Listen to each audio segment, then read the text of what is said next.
From the Belgian camp, Stefan Everts in the 250cc category is in excellent form. He's the undisputed leader of the trio, completed by Patrick Caps from the 125 category and Joel Smets in the open class. After his return at the end of the season following major injury at the start of the year, Stefan is highly motivated. The open category lets us take a look at some pretty interesting machines, like the Husaberg, made by a sub-company of the KTM Group. Specialists in the field of enduro as well as cross, ridden by Joel Smets. The Nations is really important for me because I'm quite a social guy, and it's the only time of year that we can really ride in a team race. All about pride to come to this race for the Americans. It's an honor to be picked out of our country. Only 3 of the riders get picked, so it's quite the honor, and we take a lot of pride in this race, I guess. A big name in the US Supercross game is that of the 125cc multi-champion Ricky Carmichael, who along with LaRocco are determined to make the Europeans bite the dust. After this break, we'll be back for some great action from the magic and unique Motocross des Nações. For the Brazilian team, racing in the Motocross des Nações is above all an honor in the representation of their nation, rubbing shoulders with the best from around the world. The Brazilian 250 champion Rafael Ramos seems very moved by it all. Very happy for being participating of this event. And then I'm happy also with all the Brazilian team, because it's my first time in Motocross des Nations. So I expect to do my best. I think it's really good. It's good to come overseas and compete against some of the best guys in the world. I've just won the Australian Motocross Championships back home, and this first round brings together 2 categories, the 125s and the open class, with a mixture of 250s and 500s. Bringing together the 2 cylinder sizes in one class stems from the fact that there's very little difference in speed between the 250s and 500s. The 500s, while they're more powerful, are also heavier and less agile. So the first heat brings together 125s and opens, then a second heat brings together the 125s and 250s. Followed by a last round bringing together 250s and opens. But in this open category, each team is able to double up with another good 250 rider, allowing the teams to move back up in the rankings if one of their other riders didn't do well in one of the previous rounds. And they're off and racing for this first race, 30 minutes plus 2 laps, with a superb hole shot going to the Belgian rider Joel Smets riding a Husaberg. But hot on his heels, there's Andrea Bartolini on a Yamaha, followed by the rest of the field, getting off to a clean start. But here at the entry to the chicane, there's a tangle holding up a number of riders.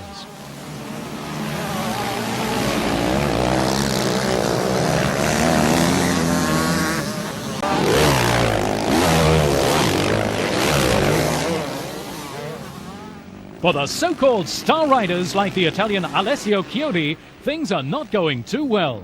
Starting from 14th place on the grid, he goes down in the part of the circuit that took most water overnight and is too slippery for the liking of many. Joel Smets riding a Husaberg leads comfortably and even seems to be pulling away from Bartolini riding a Yamaha. Bartolini also seems to be pulling away himself from the Dutch rider Van Vessel, him on a Husqvarna. As we can see here, a lot of the track's been flooded by too much watering during the evening, and the riders in this first heat are finding out all about it, like Joel Smets, who in the second lap goes for a slide, having gone too high on the bank to avoid the duck swamp. Joel's just able to get back into the running ahead of the Dutch rider Vessel, but too late with regard to Bartolini, who's gone through into the lead. The Finnish rider Aaltonen on a Yamaha got off to a good start from 6th place on the grid, but he fell heavily in the second lap while he was battling it out with Mike LaRocco. He's doing his best to come back up now from 27th place in the field. Andrea Bartolini no longer has any pressure from Smets. He flies around the track in an attempt to dig a big enough gap to make life more comfortable for the rest of this first heat. His Yamaha 500 is absolutely lapping up the conditions of the track, even if his top speed's lower than some of the 250s.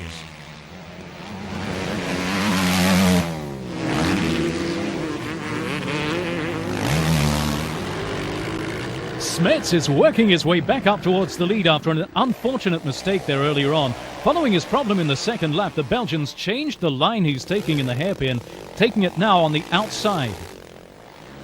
For several laps now, the French Honda rider Bolly, World 250cc champion this year, has been riding in 6th position just behind Michael Byrne from Australia, him also on a Honda. The battle's raging between these two. It's easy to see that Bolly doesn't feel very much at ease on this part of the track, much too slippery for his liking.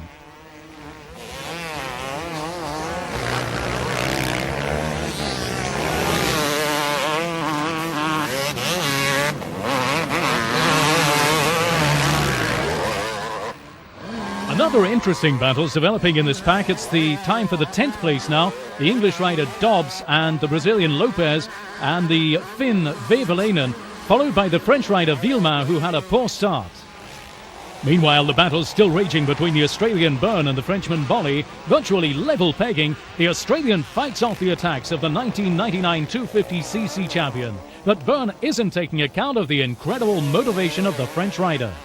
And Bolly finally manages to get past the Australian in the 7th lap.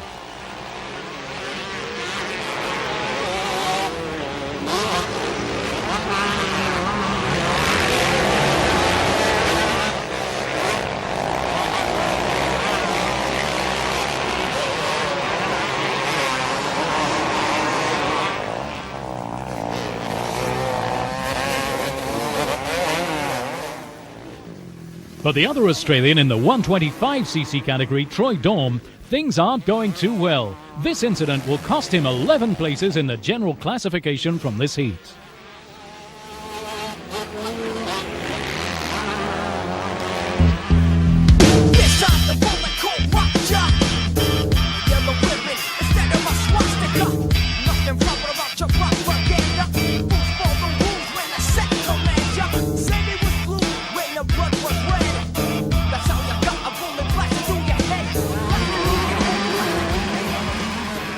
The American Carmichael, having started from 28th position on the grid, has a lot of trouble working his way back up through the field and falls several times. He'll end up in 27th position after a stop in the pits to change his tailpipe, damaged in a fall. The other American, Mike LaRocco on a Honda, is doing well for himself. Starting off 7th place on the grid, he slips back to 9th, but he's working his way back up through the field with moves like this one on the Japanese rider Koikeda on the 11th lap.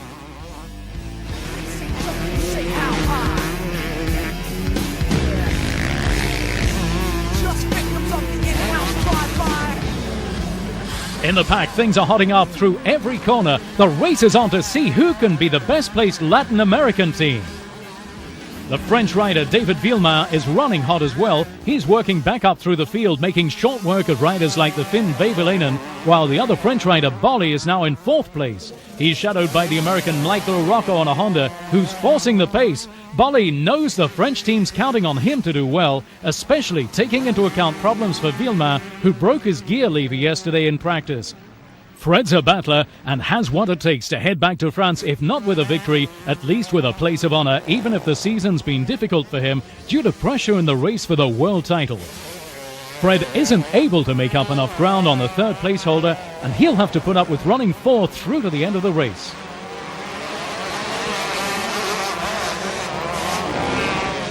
Third place will go to the excellent Dutch rider Willy van Vessel, who put in a faultless performance on his Husky 500. He got the better of what were very tricky conditions, with Joel Smets in 2nd place. 19 seconds ahead of him, Van Vessel is happy with 3rd place.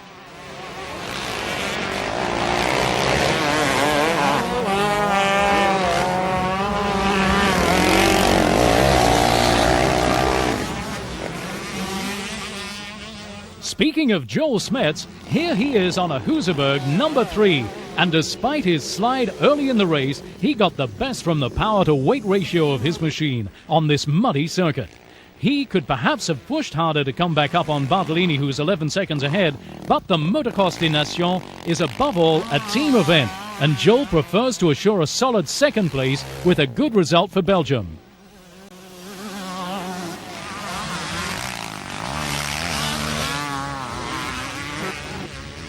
The winner is this man, Andrea Bartolini on a Yamaha, who lives up to the pride of the Italians coming into this event, giving his home country the number 1 place in the heat and the provisional classification for this Cross World Cup. He's put in a near-perfect performance, taking advantage of every opportunity, especially that of Smets falling, offering him the lead on a silver platter.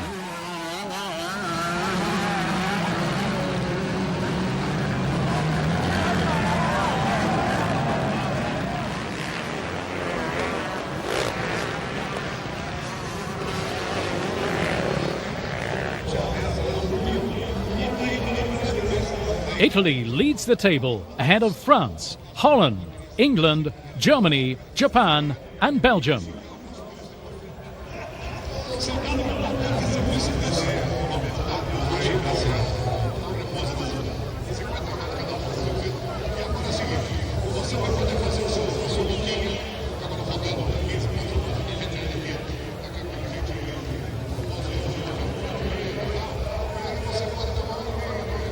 Finland, there's Kovalainen. From Italy, Federici. France is represented by Tortelli, and there's the American rider Wyndham back out there as well.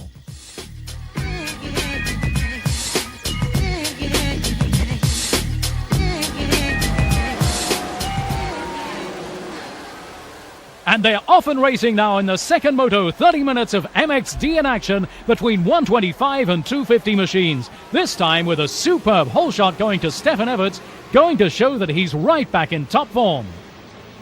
Everybody gets off cleanly. There are no problems in the pack as 40 of the best riders in the world lunge forward on, luckily, what appears to be a much drier track than before.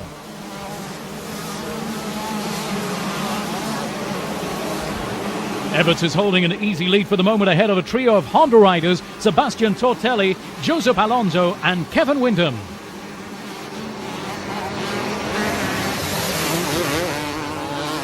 The king of the jumps, Stefan Everts and his disciples, here putting on a great show of talent, showing just how extraordinary motocross can be, a really unique discipline in the motorcycle world. Stefan Everts showing how it's done here. He's pushing his weight ahead for perfect control. Here running ahead of Tortelli. Alonso. Followed by Wyndham, Bera, McFarlane and Kovalainen, who's been held back. A classic incident in Grand Prix and something that can always end up as a major pile-up like this with the German Jasinski, the Slovakian Jelen, the Estonian Lanso and the Spaniard Patricio. For Ricky Carmichael, this Motocross des Nações has turned into a nightmare with another fall, a number of others getting tangled up, and one rider is unable to avoid riding over the top of his bike. He's forced to retire from the running.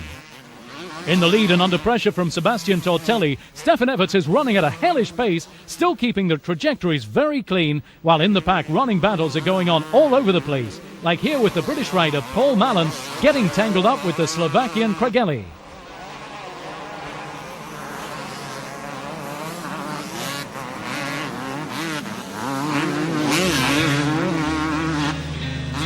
It's a battle of the titans for these two exceptional riders, Everts and Tortelli.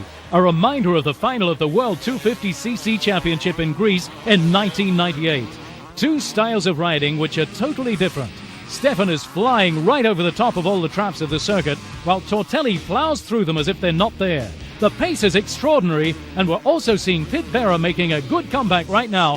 He's on the heels of the leaders. He's come to Brazil for results.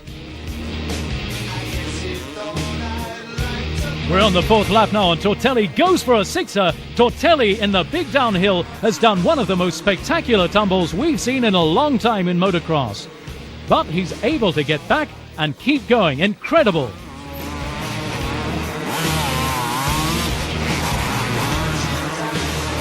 In this slow-motion replay, we can see exactly what happened as Tortelli sets off balance when the front wheel hits a rut, and both he and the machine go tumbling. Luckily, there's no harm done for Sebastian, although with a number of spokes broken in the accident, he'll have to make a wheel change in the pits. The result for Tortelli will be highly disappointing, 36th place, but that's the name of the game. Sebastian's teammate for the weekend, Fred Bolli, doesn't want to miss his chance to encourage his comrades. Stefan Everts is still in the lead, but he's still under pressure from behind. Now from the American rider Kevin Windham, who has to do better than anyone else, especially after the problem for his teammate Carmichael, who abandoned, resulting in a drop for the American team in the rankings.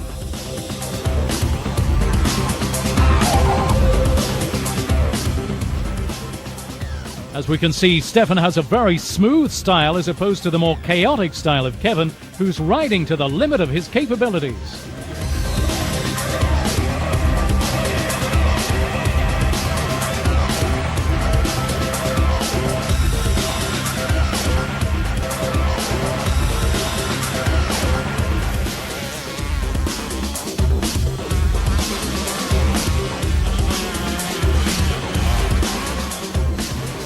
We're back up now with the German rider Pit Vera on Kawasaki number 17. He was off to a good start from the 5th place on the grid, and he's currently running 3rd.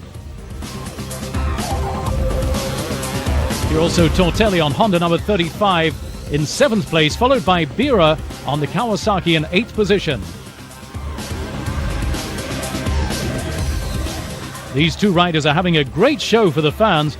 This is up until a second pit stop for Tortelli, leaving 7th place clear for Bira, who has his sights set now on the Italian rider Federici on the Yamaha in 6th place, not too far ahead.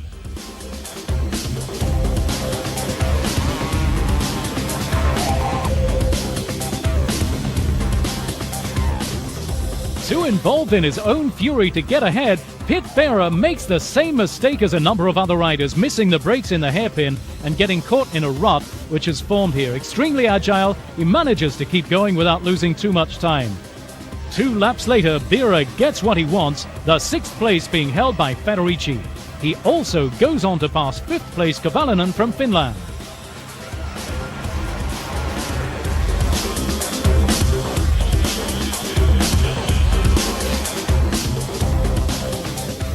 Another battle's being fought out for 3rd place between Gispers on the Suzuki and McFarlane on the Yamaha. This has been going on for some laps now, and here in the long curve, the Dutchman manages to get the upper hand. The Australian isn't out for the count though, and he stays hot on the heels of Gispers, showing that Australia has its rightful place in the Motocross des Nações. Gispers 3rd, McFarlane 4th in the second moto.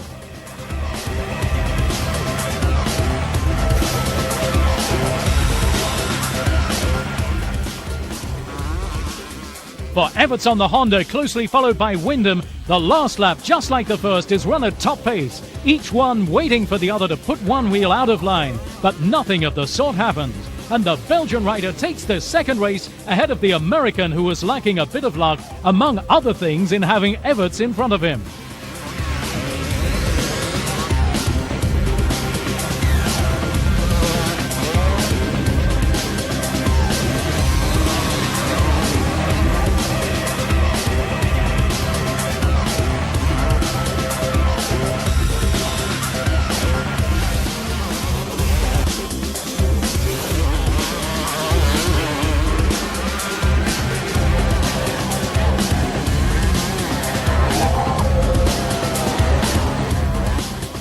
Everts, after such a disappointing year due to injury, has proven his talent yet again, and the whole Belgian motorcycle community is no doubt proud of this sort of performance. It's Everts taking the victory ahead of Windham and Gispers.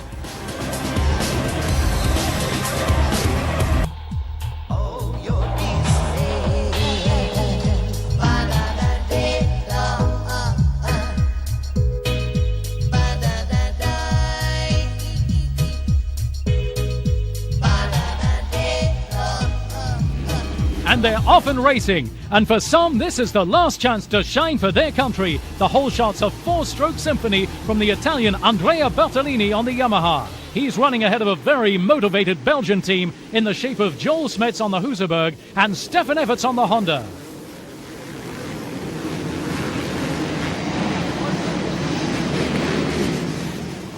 It's a power struggle in this first lap between Smets and Bartolini, and one gets the impression that from 1 second to the next, one or the other's going to get the upper hand and the better line.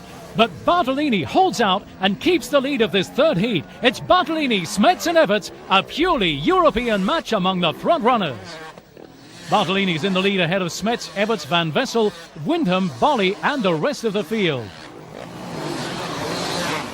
Into the second lap now, and the pack's still very close-knit, keeping things wide open in this Motocross des Nações, where anything can happen as long as you're in the right place at the right time.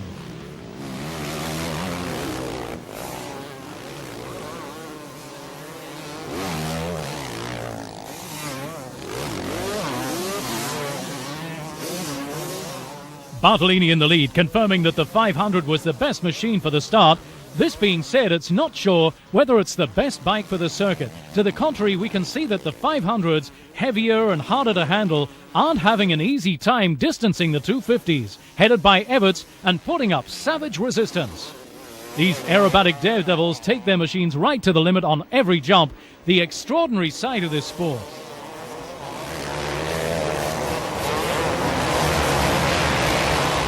Track's been drying quite well now, and as we can see in the hairpin, which had taken so many victims in the earlier stages, now the problem's starting to come from dust, making visibility difficult for riders who have close calls in the corners with occasional tangles like here between Van Wessel and Herring.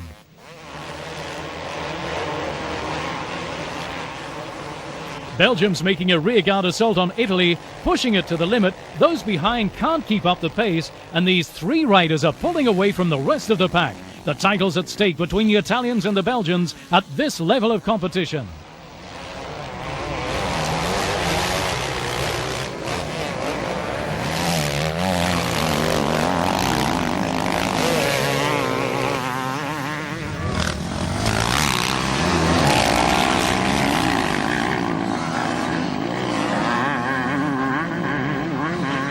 For the rest, the order's changing all the time in the pack, very compact, and Caesar peaks on Kawasaki number 63, finds out about it the hard way.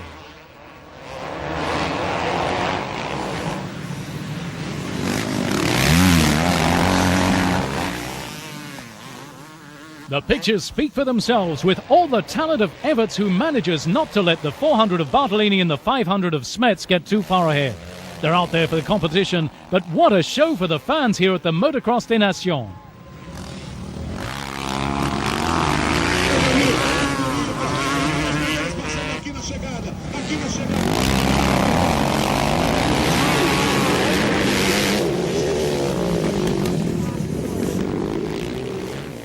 Giespers from Holland has a tangle. Otherwise, he's been running exceptionally well in this race, moving up through the field. He started from 25th place. Now he's running 13th.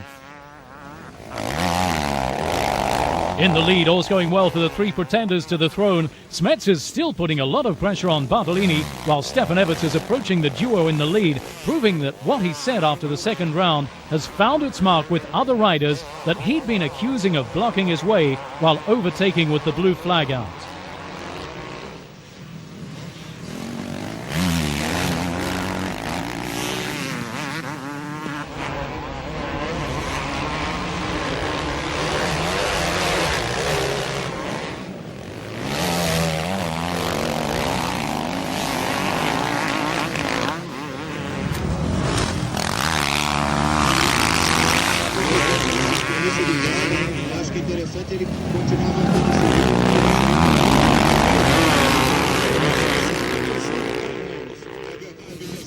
Into the fifth lap now, and there's a spot of drama with Joel Smets having some sort of a problem here on the downhill. He lets his teammate Stefan Everts past and comes to a halt in the corner. The verdict is a tough one. A fuel line that's been cut by a stone, meaning the end of the line for Belgium's chances for the coveted title. This incident puts an abrupt end to the 1999 Grand Prix season for Joel Smets, for whom this isn't the first incident of its kind. More than once he's broken down while on the road to victory. Everts, given new impetus by this incident, puts in an incredible performance, slamming back up on Bartolini. It looks like an interesting battle's developing between the Italian and the Belgian.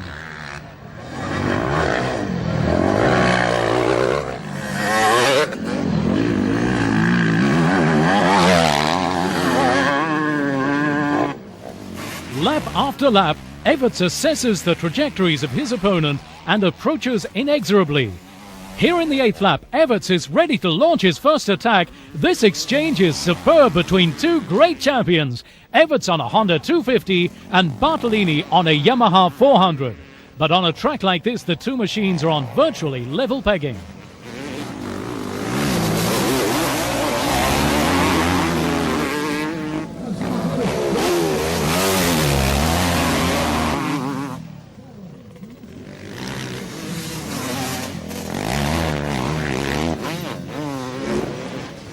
The 9th lap will be the good one for Stefan as he powers down around the big curve at the end of this downhill and thunders through past Bertolini. It's Everts first, Bartolini second.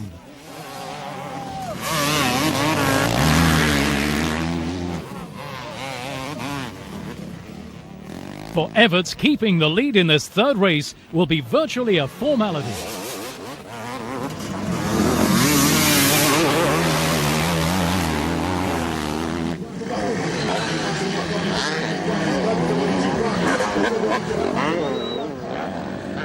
Fred Bolly here on Honda number 35, who we hadn't seen a lot of up till now. He's running third, propping up the French side, which hadn't been going too well. Tortelli is currently running fifth behind Federici on a Yamaha, but he isn't satisfied with his performance, especially after his incredible tumble in the first race. He's set on passing Federici, knowing that a podium finish is possible for the team, following the Belgian team's misfortune in losing Smets.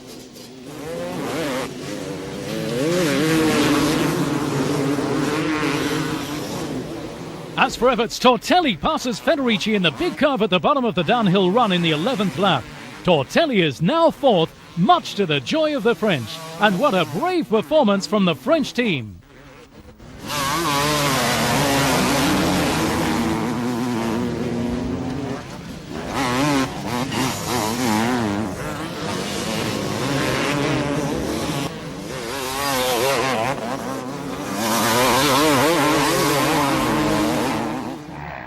Everts takes a look back over his shoulder to get a better idea of how much he's leading by.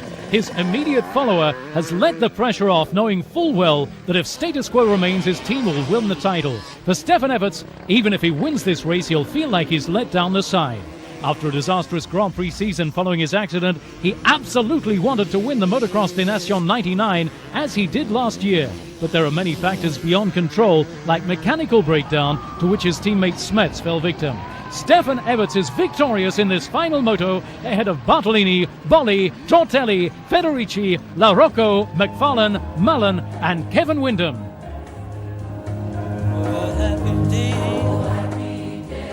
Italy wins its first Motocross des Nações. France is second on the table, followed by Belgium, the USA, England, Holland and Spain.